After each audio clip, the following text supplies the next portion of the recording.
Bye Aditya Goyal में। आज हमारा टॉपिक है क्यूब्स एंड क्यूब रूट्स। बच्चों ये हमारा बिल्कुल नया टॉपिक है, इसीलिए आप इस वीडियो को बड़े ध्यान से देखिए ताकि आपको क्यूब की जो प्रॉपर्टीज हैं वो पूरी तरह समझ में आ सके। इस वीडियो को बिल्कुल भी स्किप मत कीजिएगा। आज इस वीडियो में हम बात करेंगे क्यूब के बारे में, यानी कि घन के बारे में। तो बच्चों पहले आपको वर्ग के बारे में मालूम ही है, जो हम पहले कर चुके हैं, पिछले चैप्टर में हम कर चुके हैं। वर्ग क्या होता था बच्चों कि दो तल पे एक ऐसी आकृति जिसकी लंबाई और चौड़ाई बराबर होती है, और संख्याओं के वर्ग की बात थी तो 5 गुना 5 बराबर 25, 7 गुना 7 बराबर 49। तो ये 25 और 49 ये दोनों ही वर्ग संख्याएं थी जो किसी एक संख्या को उसी से गुना करने पर हमें प्राप्त होती है। तो बच्चों अब हम बात करते हैं घन के बारे में, यानी कि क्यूब। बच्चों घन ज्योमेट्री में हम एक ऐसी 3 डायमेंशनल ऑब्जेक्ट को कहते हैं जिसकी लंबाई, चौड़ाई और ऊंचाई बराबर होती है, यानी कि 1 2 3 4 ये हमारे पास एक घन के आकार की आकृति है जिसके हमारे पास लंबाई, चौड़ाई और ऊंचाई बराबर है। जैसे कि अगर हम बात करें ये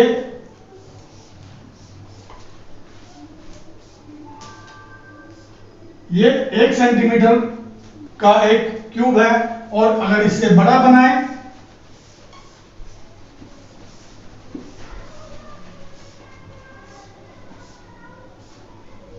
ये देखिए ये 2 सेंटीमीटर का एक क्यूब है जिसकी लंबाई, चौड़ाई और ऊंचाई 2 सेंटीमीटर है।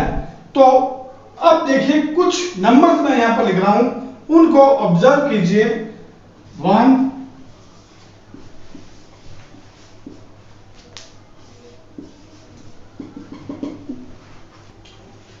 तो आप इन नंबर्स को देखिए और सोचिए कि क्या इन सभी नंबर्स में कोई विशेष बात है क्या। ध्यान से देखिए और सोचिए। चलिए मैं आपको बताता हूं कि ये एक बराबर है 1 गुना 1 गुना 1। ये 8 बराबर है 2 गुना 2 गुना 2, और ये 27 बराबर है 3 गुना 3 गुना 3, और ये 64 बराबर है 4 गुना 4 गुना 4। तो देखिए बच्चों ये सभी संख्याएं हमें किसी एक संख्या को 3 बार आपस में गुना करने पर हमें प्राप्त हो रही हैं। 1 प्राप्त होता है 1 को 3 बार गुना करने पर, और 8 हमें मिलता है 2 2 2, यानी कि 2 को 3 बार गुना करने पर। तो बच्चों ये सभी संख्याएं जो हैं, ये सभी संख्याएं इन्हें हम पूर्ण घन संख्याएं, पूर्ण घन संख्याएं या परफेक्ट क्यूब्स कहते हैं। तो चलिए हम देखते हैं कि एक घन संख्या को हम कैसे लिखते हैं। जैसे कि ये 8 है, 8 को हम लिखते हैं 2 गुना 2 गुना 2।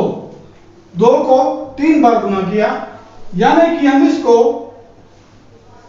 2 की पावर 3 यानी कि 2 रेज़्ड टू पावर 3 की फॉर्म में भी हम इसको लिख सकते हैं। तो बच्चों इसी तरह 27 के लिए 3 गुना 3 बराबर 3 की शक्ति 3। तो ये है 3 का घन, यानी कि 3 क्यूब। अगर किसी नंबर की पावर ऊपर 3 कर दी जाए तो उसको हम उस संख्या का घन या क्यूब भी कहते हैं। तो चलिए हम घन की कुछ प्रॉपर्टीज के बारे में बात करते हैं। उसके लिए मैं यहाँ पर एक टेबल बना रहा हूँ जिसमें 1 से लेकर 10 तक की संख्याओं का मैं क्यूब लिखने जा रहा हूँ। Number cube 1 2 3 4 5 6 7 8 9 10 1 cube 2 cube 9 cube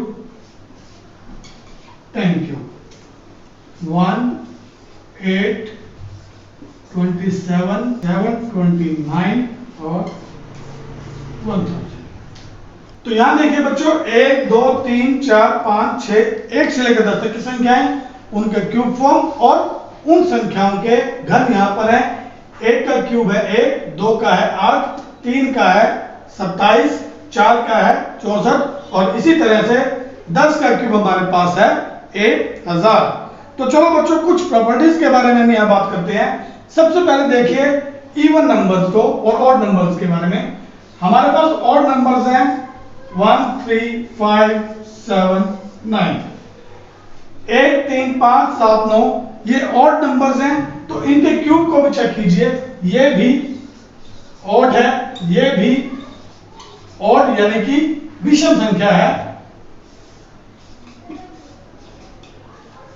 विषम संख्या है। और सभी के क्यूब को चेक कीजिए कि ये सभी क्या है, विषम संख्या है, यानी कि विषम संख्या का घन जो है वो विषम संख्या ही बनता है। इसी प्रकार 2 4 6 8 और 10, आप अगर इनको चेक करें तो 2 का क्यूब हमारे पास 8 है, 4 का 64, 6 का 216, तो ये हमारे पास सम संख्या है, यानी कि सम संख्या का जो घन है वो सम संख्या ही आएगा। यानी कि हम ये कह सकते हैं कि cube of even is even and cube of odd is odd. हम ये रूल लिख देते हैं, cube of even is even and cube of odd is odd. Next हम बात करते हैं किसी संख्या के क्यूब के यूनिट डिजिट की, यानी कि किसी संख्या के घन का जो इकाई अंक है वो क्या होगा। यदि हमारी संख्या का इकाई अंक 1 है तो उसके क्यूब का इकाई अंक भी 1 होगा। अगर संख्या 2 है तो उसका इकाई अंक 8 होगा। अगर संख्या 3 है तो उसका इकाई अंक 7 होगा। 4 का 4, 5 है तो 5, 6 है तो 6, 7 है तो इकाई अंक हमारा 3 आ रहा है। अगर किसी संख्या का इकाई अंक 8 है तो उसके क्यूब का इकाई अंक 2 आएगा। इसके बाद अगर 9 है तो 9 ही आएगा और 0 है तो 0। यानी कि अगर 1 4 5 6 9 और 0, अगर किसी संख्या के इकाई के अंक 1 4 5 6 9 और 0 है तो उनके क्यूब का इकाई अंक भी सेम 1 4 5 6 9 और 0 ही आएगा। इसके अलावा जिस संख्या का इकाई का अंक 3 है उसके क्यूब का इकाई अंक 7 आएगा। जिस संख्या का इकाई अंक 7 है उसका क्यूब का अंक 3 आएगा, यानी कि ये दोनों रिवर्स हो जाएंगे। इसी प्रकार किसी संख्या का इकाई अंक अगर 2 है तो उसके क्यूब का इकाई अंक 8 आएगा, जो हम वहां भी देख रहे थे। और अगर 8 है तो इकाई अंक 2 और अगर 8 है तो इकाई अंक 2 आएगा। तो ये बच्चों ध्यान से आप नोट कीजिए कि अगर इकाई अंक 3 है तो 7, अगर संख्या का इकाई अंक 7 है तो क्यूब का इकाई अंक 3। इसी प्रकार अगर किसी संख्या का इकाई अंक 2 है तो क्यूब का इकाई अंक 8, और अगर संख्या का इकाई अंक 8 है तो क्यूब का इकाई अंक 2। तो बच्चों ये हमारे कुछ बेसिक प्रॉपर्टीज थी क्यूब के बारे में। तो हमने देखी क्या क्या किया कि cube of even is even, cube of odd is odd.